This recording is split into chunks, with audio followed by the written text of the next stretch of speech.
Situation 1A.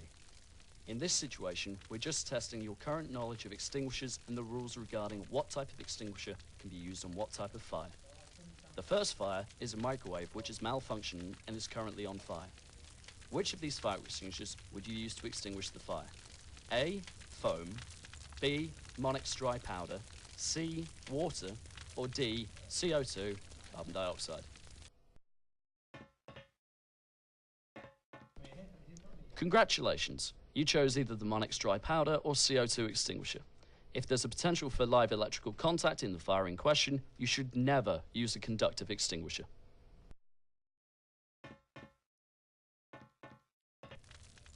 Situation 1B. This second fire is a sofa that was set alight by a cigarette. Which of the extinguishers could you safely use to extinguish the fire?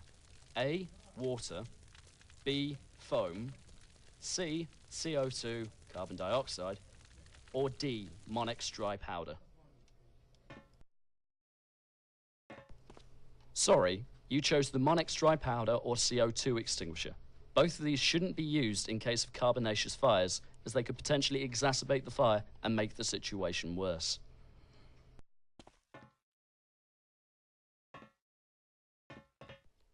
Situation 2. This second situation is testing your decision-making skills. The station has received a call that a lift has stopped functioning in an office building and 2 people are trapped inside. This is a real printout of a situation that the station receives for every call-out, no matter how big or small. Which of these selections contains potentially the most important information about dealing with the immediate situation? A. Address, additional information, and incident type. B. Caller phone number, call time, mobile appliances. C. Incident number, additional information, and mobile appliances. Sorry, you chose B or C. This exercise was about prioritizing.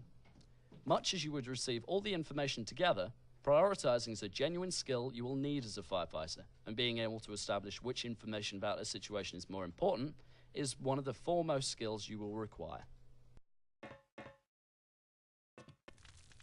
Situation 3. This exercise is again about prioritizing. In this exercise, you're assuming the role of an officer in charge of the incident. There has been a car accident on a country road. You've just arrived on the scene and need to quickly decide which of these orders of action to take is the correct choice. Is it A, check for survivors, extinguish the fires, then control the traffic? B, control the traffic, check the state of the victims, extinguish the fires? Or C, extinguish the fires, control the traffic, then help the victims? Congratulations, you chose B. Traffic driving past the incident could ignite any fuel spills or potentially harm victims trying to get to safety.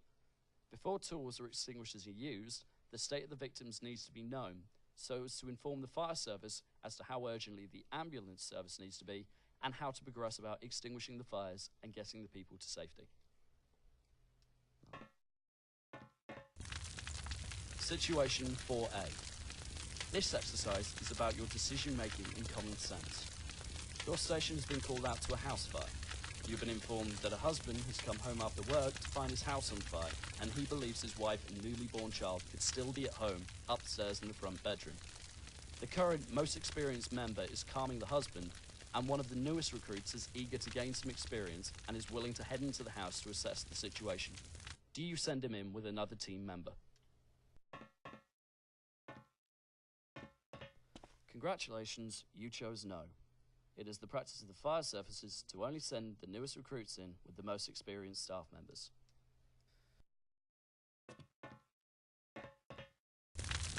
Situation 4B. It appears that the first of the fires in the downstairs living room can be extinguished from the outside. Do you tell your team to take this course of action? Sorry, you chose yes. If there's any chance of potential victims still being inside the house, especially if above the fire, the heated steam that would result from spraying the fire may potentially injure the occupants still inside.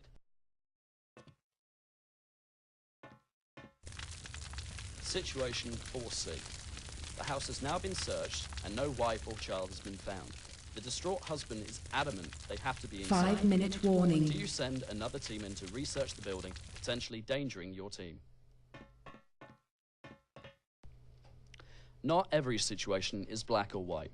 There's no correct yes or no answer with this situation. It depends on how assured the officer in charge is about the safety of the building, the likelihood that the husband could be wrong, and a number of other factors. That brings us to the end of the simulation. As we said earlier, this series of exercises was designed to make you think about potential situations and how you need to develop your skills during your training. Whilst a lot of firefighting techniques and knowledge can be taught from books, there is no substitute for real experience, which is why our fire service trains a lot of candidates on call after some basic training. Thank you for participating in this simulation. We wish you all the best in your training and hope this has been beneficial and informative.